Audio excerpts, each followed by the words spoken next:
தந்தை மகன் தூயாவியாரின் பெயராலே ஆண்டவர்களோடு இருப்பாராக. தூய மார்க் எழுதிய பரிசுத்த நற்செய்தியிலிருந்து வாசகம்.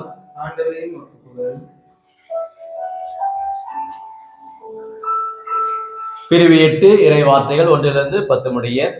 அக்காலத்தில் மீண்டும் பிறந்தநாள் மக்கள் கூடியிருந்தார்கள். உண்பதற்கு அவரிடம் ஒன்றுமில்லை. இயேசு தம் சீடரை வரவழைத்து அவரிடம், நான் இம்மக்கள் கூட்டத்தின் மீது பரிவு கொள்கிறேன். ஏற்கனவே 3 நாட்களாக இவர்கள் என்னுடன் இருக்கிறார்கள். உண்பதற்கும் இவரிடம் எதுவும் இல்லை. நான் இவர்களை பட்டினியாக வீட்டுக்கு அனுப்பிவிட்டால் வழியில் தளர்ச்சி அடைவார்கள். இவர்கள் சிலர் நெடுந்தொலையிலிருந்து வந்துள்ளனர் என்று கூறினார். அதற்கு அவருடைய சீடர்கள், இப்பாலை நிலத்தில் இவர்களுக்கு போதுமான உணவு அளிப்பது எப்படி என்று கேட்டார்கள். அப்போது அவர் அவர்களை பார்த்து, உங்களிடம் எத்தனை அப்பங்கள் உள்ளன என்று கேட்டார். அவர்கள் 7 என்றார்கள். தரையில் அமர அவர்களுக்கு அவர் கட்டளையிட்டார். பின்பு அந்த 7 அப்பங்களை எடுத்து கடவுளுக்கு நன்றி செலுத்தி பிட்டு பரமாறும்படி தம் சீடர்களிடம் கொடுக்க அவர்களும் மக்களுக்கு அளித்தார்கள். சிறு மீன்கள் சிலவும் அவரிடம் இருந்தன. அவற்றின் மீது அவர் ஆசி கூறி பரிமாறச் சொன்னார். அவர்கள் வயிறார உண்டார்கள். மீதியாய் இருந்த துண்டுகளை 7 குடல் நிறைய எடுத்தார்கள். அங்கு இருந்தவர்கள் ஏறக்குறைய 4000 பேர். பின்பு அவர் அவர்களை அனுப்பிவிட்டார். உடனடியாக தம் சீடருடன் படகேறி தல்மனத்தா பகுதிக்கு சென்றார். இது வாழ்வு தரும் கிறிஸ்துவின் நற்செய்தி. இறை இயேசுவில் பிரியமான அன்னையின் பக்தர்களே, இந்த சனிக்கிழமை தேவமாதாவுக்கு இந்த நாளை நாம் ஒப்புக் கொடுக்கின்றோம்.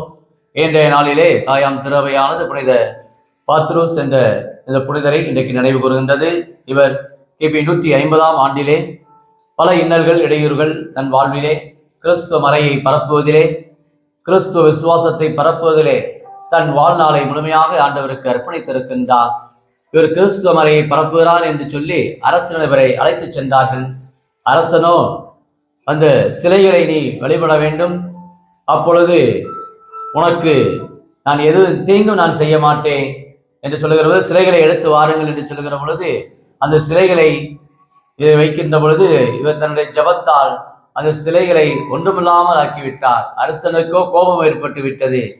சிலைகளை இப்படி அழித்து விட்டானே, இவனுக்கு மரண தண்டனை கொடுக்க வேண்டும் என்று பல இன்னல்களை, இடையூறுகளை, துன்பங்களை, விலங்குகளுக்கு இவனை இரையாக்க வேண்டும் என்று அரசன் கட்டளையிடுகின்றான். விலங்குகள் அனைத்தும் ஒன்றாக மைதானத்திலே கூட்டப்பட்டு இருக்கிறது. இவரும் வருகின்றார். அப்பொழுது செம்மறியை போன்ற அந்த விலங்குகள் அனைத்துமே இவரை பார்த்த உடனே மண்டியிட்டு இருந்தது என்று வரலாறு சொல்லுகின்றது. அப்படி மிகவும் அது அனைவருமே கைதட்டி சிரித்தார்கள்.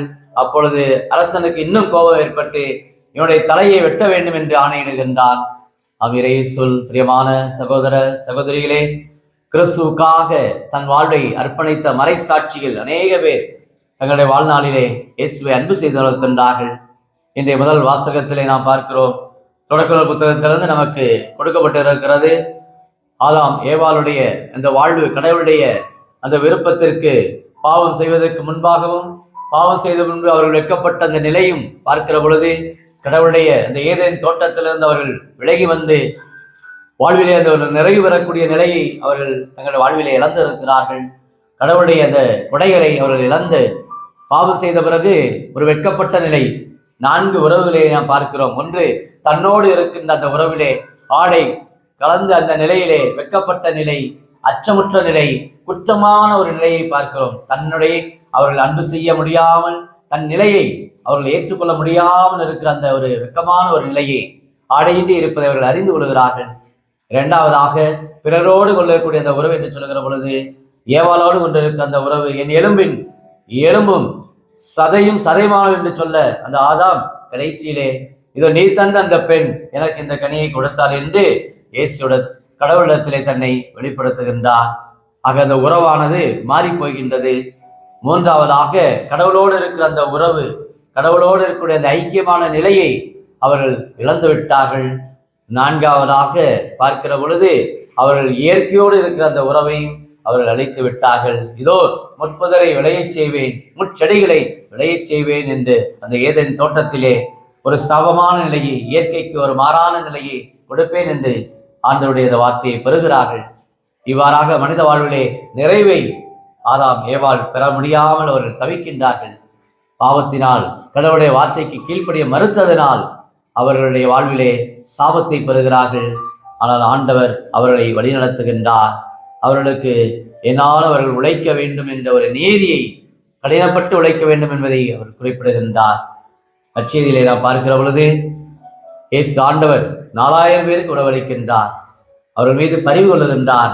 இவர்கள் பசியோடு இருக்கிறார்களே என்று இயேசு கவலை கொள்ளுகின்றார். உங்களிடம் எத்தனை அப்பங்கள் இருக்கின்றன என்று அக்கறையோடு கேட்கின்றார். அவர்கள் தங்களை விருப்பதை கொடுக்கிற பொழுது அனைவருக்கும் அதை எடுத்து பரிமாறுங்கள் என்று சொல்லுகின்றார். 1000 பேர் அதை உண்ணக்கூடிய அளவுக்கு ஒரு பகிர்வான ஒரு உள்ளத்தை ஆண்டவர் இங்கு வெளிப்படுத்துகின்றார்.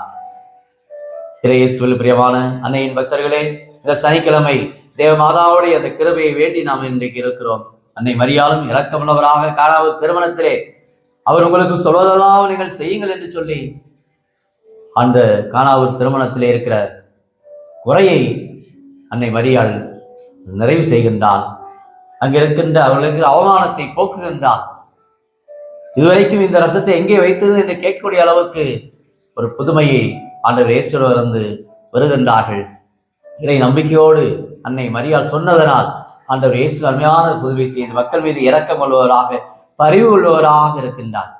ஆகவே இந்த பிப்ரவரி மாதத்திலே, அது இந்த சனிக்கிழமையிலே தேவமாதாவுடைய கிருபையை வேண்டி வந்திருக்கிற உள்ளத்திலே ஆண்டவர் இந்த 3வது சனிக்கிழமையிலே பல வரங்களை, குடைகளை, பரிவை, இரக்கத்தை நம் மீது படுகின்றார்.